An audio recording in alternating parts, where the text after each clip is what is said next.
Equipment running like dog shit after 2 years because of shitty gas and EPA compliant carbs. It's better to throw things away than it is to keep them running, because there's more waste from adjusting a carb than there is from throwing an entire generator away. How's she going, eh? So we got some stuff to fix. Here's the behavior, which seems like not getting enough fuel maybe, but I'll show you what you have to do if you're having the issue that he was having. The issue on this particular machine, which I'll show you, this was an Amazon special, I believe. The issue was that it was surging. With this switch off, right there, that little red switch, with this thing off and our choke all the way open, we were having surging issues. Now, if we backed it one notch to what would be the half choke position, we wouldn't have those issues. In order to get this off, you just got to pull these two bolts off first of all, and then we can go ahead and pull this carb out off of these studs and get this linkage off. There's also a little hose here and a bolt down here, 10 millimeter. And obviously you got a fuel shut off, so just shut your fuel off. The little bolt, like I said, goes around back here. Then you got your two nuts up front, and then your hose here, and you can move that out of the way, or you can take that off if you want. You can pull your fuel line off and pull your gasket off. Just pull your carb off, and then what you're going to do is, see if I can get at this with my hands are going here. You're going to crank that to the side, you can pull that off, and then take this little spring dinger off and try not to bend it too much, okay? And then the only thing left at that point is to take these couple screws off of this piece at the bottom. Be careful, there's an O-ring on this, you don't want to lose it. You got a screw there, don't lose your worthless lock washers or spring washers that don't actually do anything. There you go. You see how there's a little O-ring there? I replaced the one that was on it because it was leaky, but make sure you don't lose that O-ring. What you want to do is completely disassemble this thing and clean it. Your bowl nut is a 14. So you want to pull this thing apart. Okay, don't lose this O-ring here. Make sure all these holes are cleaned out.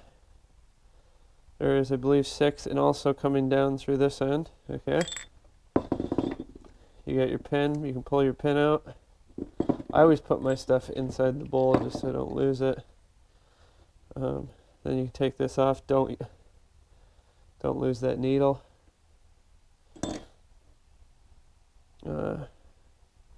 Then you also have the gasket for the bowl right here.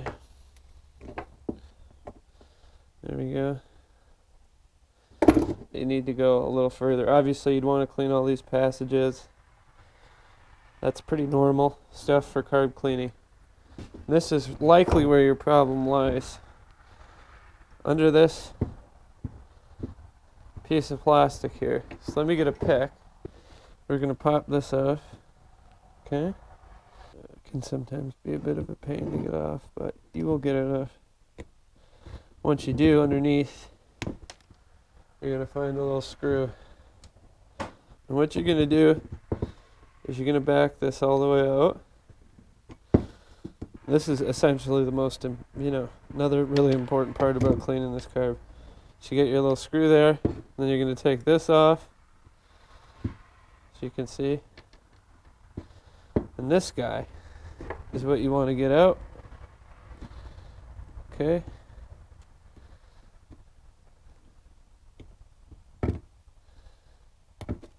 There you go. Just be careful not to break it. And inside here, there's a little tiny hole right here, and you want to clean that. So there's a couple options if you got a Harbor Freight near you. You can use tiny bit sets they sell. Just be careful because they like to stab into your skin, which is incredibly unpleasant.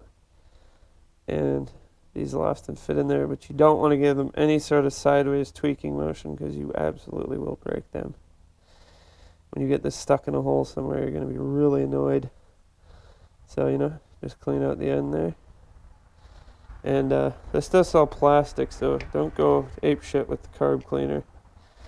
All the gasket materials, you want to leave all that stuff. Make sure that stuff's off before you go shooting everything. And rubber, don't use carb cleaner with this on there, or it's going to be about 3 times the size when you try to put it back on. So clean all down in that hole.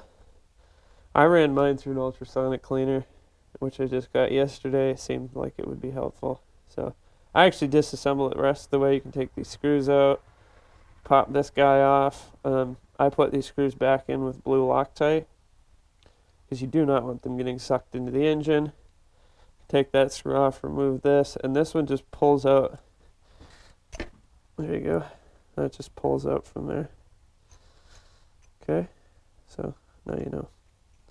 See, I cleaned that pilot jet really well, and when you reassemble the thing, you might find your weird surging issue, which only happens when you have the choke all the way off, may be fixed.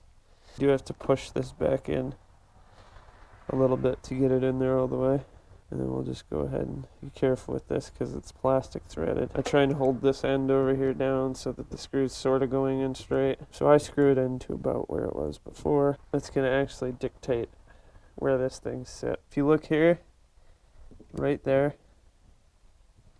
you can see we're hitting right there. If I could back it up a little bit, you'll see there's actually space because it's as far as it can go. So to make sure I just got the littlest bit of tension on that, and you should have a little air gap around the side there. Now you can reassemble everything and hopefully clean the rest of your carb, and you will have a generator that doesn't surge. Alright, so I just want to show you guys this thing runs now properly. Don't hear a lot of surging. If you have a surging issue with your Pd10000e, get down to that pilot valve. Make sure that thing's cleaned out as well as the rest of the carburetor. So, thanks for watching this video. I'm not going to tell you what to do because it's just ignorant. I don't like people telling me what to do. That's why I do my own thing now. So have a good one. Peace.